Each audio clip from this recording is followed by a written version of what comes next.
On today's Minute Apes, probably one of the most strongest memories I have of a school bus when I was younger was listening for the first time to Madonna's Like a Virgin in like 7th or 8th grade. And it was being played on the school bus for all the kids. You know who's not a virgin? Aldo, to murder. Take your sticking paws off me, you damn dirty ape! You're the secret of the divine bomb. The only good human is a dead human! Where there is fire, there is smoke. The minute of the apes. The minute of the apes. The minute of the apes. The minute of the apes.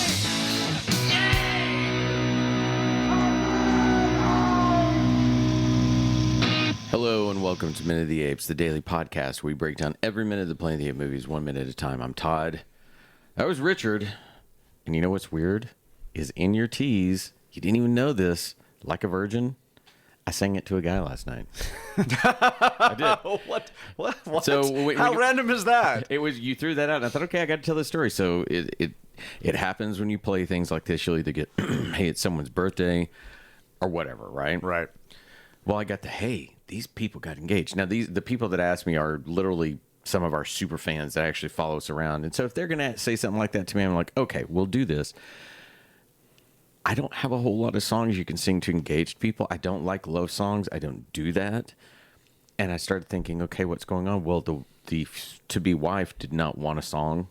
And I thought, well, I usually have two ladies in my band, a fiddle player and a co-lead singer.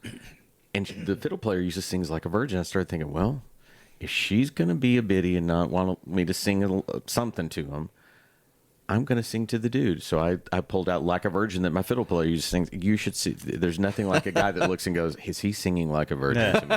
That's so weird. It's like, pulled that out. All right. So to that. Random, yeah. Isn't it? Yeah. It is School Bussy week. I think that kind of sounds gross. School Bussy. That sounds like a porn site. School Bussy week. Of course it does, Sean. It's Tuesday. We're back here. We got exciting minutes, I think, coming. Oh, yeah. We've got some cool good stuff. week. We finally have some teases as far as what has happened to a very primary character. We haven't seen A it very yet. primate character. Yeah. Oh, I like that. So, are we ready to get Yeah. into it? Sean, tell us what's All going right. on in minute We 77. start minute 77 with General Aldo saying no prisoners and ends with Ape City hailing Caesar. All right, here we come. Minute 77, Battle for the Planet of the Apes. No prisoners! No prisoners!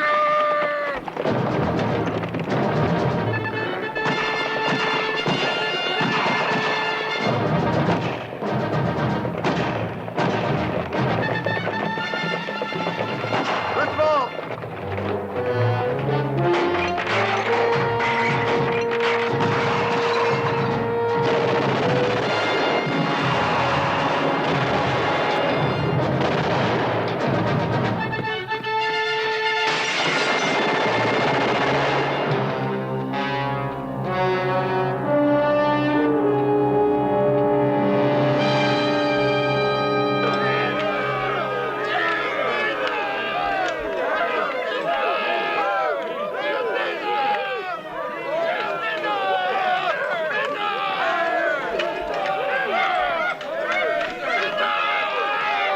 As in minute 77, we have a surprisingly alive village worth of apes and humans, plus a shrinking ghost city's worth of radioactive people, and no more corny and no more cold. All right, so I will not forget this time. We'll do a visual recap. We have Aldo and his gorillas screaming from the hillside as they descend.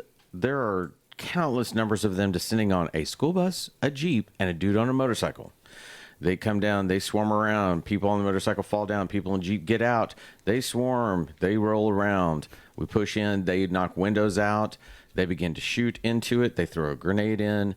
Aldo jumps in through a window and shoots. We pan over and we see what we are to believe is the dead body of Culp gaping upwards. We then see Caesar as he ascends some hill, and everyone is very, very happy and triumphant with the victory. That's where we are visually.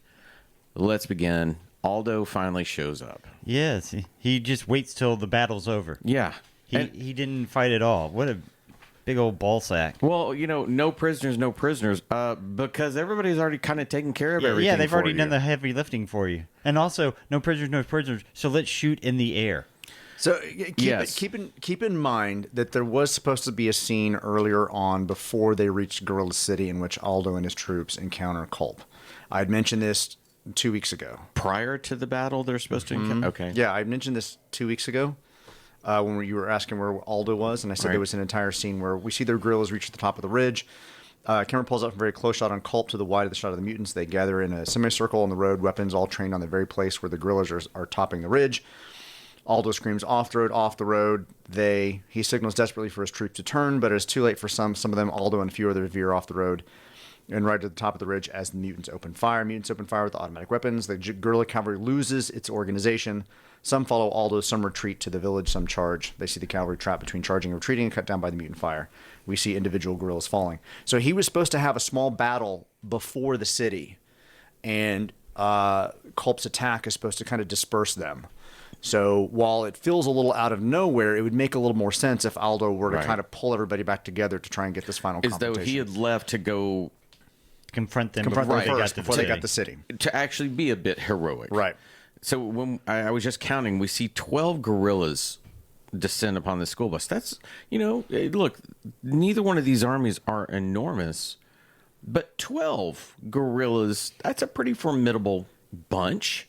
And it could be something terrifying if we had seen what you described. It is watching this without having that earlier battle does really just seem disconnected from everything else. It's like out of nowhere. Why was Aldo waiting? Why was he not helping the village that's now on fire? Why did he not run to the rescue of anybody that's down there? It's kind of unusual suddenly Yeah. have this army pop up. It makes more sense if he had a battle, got dispersed, and pulled people back together to make this happen. I find another thing very confusing. Just in the minute prior, we had Caesar, don't kill anybody, let him go. Yet now Aldo descends upon them, shooting everybody, doing all this. Why does Caesar not run See down that and in say, the- stop? Yeah, because they're within eyesight of it. I mean, they were just Yeah. past the barrier. Well, so, yeah. and we know from our neighborhood we would have heard gunfire. We would have yeah. recognized gunfire off in the distance. Our It wouldn't have been like, neighborhood at 2 in the morning, all of a sudden you just hear pow, pow, pow, pow, pow. is that fireworks? Yeah. It's fireworks. Or is it gunfire? Exactly. Yeah. Well, Are the Stars playing? Are the Mavericks playing? What's going on? We could have just as easily have Aldo in the city for some of those scenes early on, directing some stuff, and then have him grab some guerrillas to run off to intercede them as they run away after hearing Caesar say no killing. It would be just as easy to have him in a couple of moments and have them leave when he realizes what Caesar's doing, letting them leave. I wish that we had a little bit more consistency in anywhere from the messaging across the board, the arguments between all the different philosophies. It just seems that it's convenient for Caesar to say no killing, but then we see killing and we don't see anything, whether we get the earlier scenes or not. It even seems weird to me then after we see Culp dead. And look, this is the kind of movie, this is going to sound wrong, we want Culp to die. That's what this movie wants you to want. But what's really weird to me is after Caesar lectures Virgil, the next thing we see are the guerrillas descending and throwing a freaking grenade in. Yeah, a little overkill. And then, so Caesar has been, don't kill, we blow somebody up. And the next thing is everybody's triumphant over Caesar. So what message is this saying? Did Caesar want to kill people? It's not consistent. I think Caesar doesn't know that this happened. So Caesar thinks that they're gone. Well, you saved Ape City. He doesn't know any of this has happened. So he can't see just beyond that ridge because this takes place. Oh yeah, less than 100 yards away from the barricade. If we were a little closer to the desert, it might make a little more sense that he Yes. wouldn't have heard it. If they were Yes. over the ridge, That we didn't see beachy them. area, I will say this though, for all the stuff we've seen in this movie, this is probably the most violent of the scenes. Without question. And Especially you throw a grenade in a bus. it's really, and we see the windows smashed in. We see a gunfire shot through the Right. windows. We see Aldo shoot through the windows, and then we see bodies on the floor, on the seat, and then Culp kind of hunched over, or actually, sorry, pulled back a little bit so you can see that it's Culp. What I had a question about in the Jeep and the motorcycle, when the gorillas begin to circle around, both the driver of the rider of the motorcycle and the driver of the Jeep get out, and it looks like they're about to lay down on the ground, but they're oddly missing in the next shots of not being on the ground. Like maybe they made it into the school bus, and became part of the carnage inside the school bus. Well, so if you watch the circling of the gorillas, you're right. He gets off his motorcycle and Looks like he's about to lay down. Yeah. You see somebody kind of moving towards that, and what I would have liked to see him crawl under the school bus, anything like that, just for some cover or something. Yeah, that would have been interesting. Maybe that's the direction where they were supposed to go in. Maybe but we didn't. Well, also though, the Jeep is oddly on its side when he throws a grenade into the community school bus. That Jeep has been turned up on its side against the bus. So I don't know. I wanted to see after the gorillas left, Culp starts looking around and then gets up and gets off the bus, just like everybody else. All the other apes fake. They all just fake dying there too. Yeah. Like, I mean, Aldo shoots somebody trying to get off the bus. Yeah, I mean, I did it's see pretty that, brutal. yeah. We had a lot of gunfire earlier, but we would just see people basically lay down. This is a direct shot. We haven't kind of seen too much of that. The windows are a little unusual. I'm used to school bus windows that kind of slide down, and these look like they just put fake ones in that they could use to bust. Oh, that is true. I didn't even notice that. Because they don't have the mechanism to slide. It just looks like they kind of filled it in with something they could crash, which makes sense. And then Culp's dead, and then we just jumped to like a celebration. I mean, the Ewoks The are Ewok happy. celebration. Yeah, that's exactly where I went. Yeah. Go to 49 seconds in and look at the gorilla that's all the way to the left, like the last one celebrating. He just kind of gives up on celebration. He just, hey everybody, I'm a gorilla. I'm not. Well, he's a big lumbering gorilla. He's a moron. I mean, he just gives up on it. It's like, all right, is this the last shot? Is the day over? I need to get this makeup off. I get the use of Hail Caesar, as a familiar phrase. I don't understand why it's being used. I don't know what they're thinking. Did they fended off the mutants and Caesar led that charge, and that's why they're happy? Well, Aldo's going to show up and he's going to say, Hail Caesar, hail Aldo, I killed the mutants. That almost would have been interesting to have him kind of come back in and confront Caesar about the fact that it was just...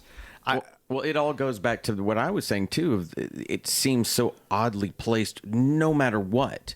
If you just had this battle, and, okay, whatever may have been shot, whatever thing had this been in the desert, whatever, this is seen within Ape City. And also a grenade. Okay, if you guys can hear gunshots in your neighborhood, how far away are they, Yeah. And you still hear them. A grenade, you would hear it. Well, they would hear that. Maybe what they're doing is they're hailing Caesar so loud he can't hear the gunfire and stuff. God almighty.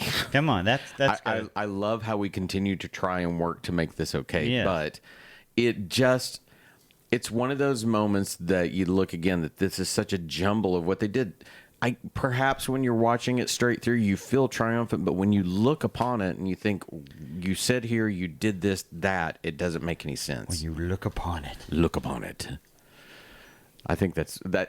I think I've hit a wall as far as where I can go with this. I see Richard looking through notes. Are you finding something? No, I was looking at the script. I found this kind of interesting. Basically, they do have kind of the scene related to Aldo coming back and killing the rest of the mutants. But he does get kind of a moment over Culp, which is kind of fun. Culp tries to freeze to be invisible for the reason of his motionless. Culp is ragged and exhausted. Aldo frowns, studies Culp for a moment. Then slowly he begins to laugh. So he did fake playing dead. Camera moves into close shot. Aldo laughing uproariously. Camera moves back to the wide shot of gorillas as they join the laughter. Culp is in FG of the shot. Foreground. Gorillas and BG. Laughter is louder and louder when suddenly, without pausing or changing expression, Aldo fires a burst of machine gun fire into Culp. He falls slowly, almost as if he's relieved to be at the end of it. They gallop back towards Gorilla City, moving close shot. Culp's body is in the desert ravine. Yeah, so he did fake playing dead. Overlay the laughtering of the gorillas as they go back to the city. It's weird, too, that comes up because I find Culp's death to be unsatisfying. Right, yeah. It is just, he's there. I would rather have seen, him run away, get shot in the back. Or even if Aldo could have gone, you could have done something where he went on the bus and they have a confrontation, there's something to do, then cut outside the bus and you just hear the bang. You don't have to see it. It's a kiddie movie. That's even probably a little more haunting.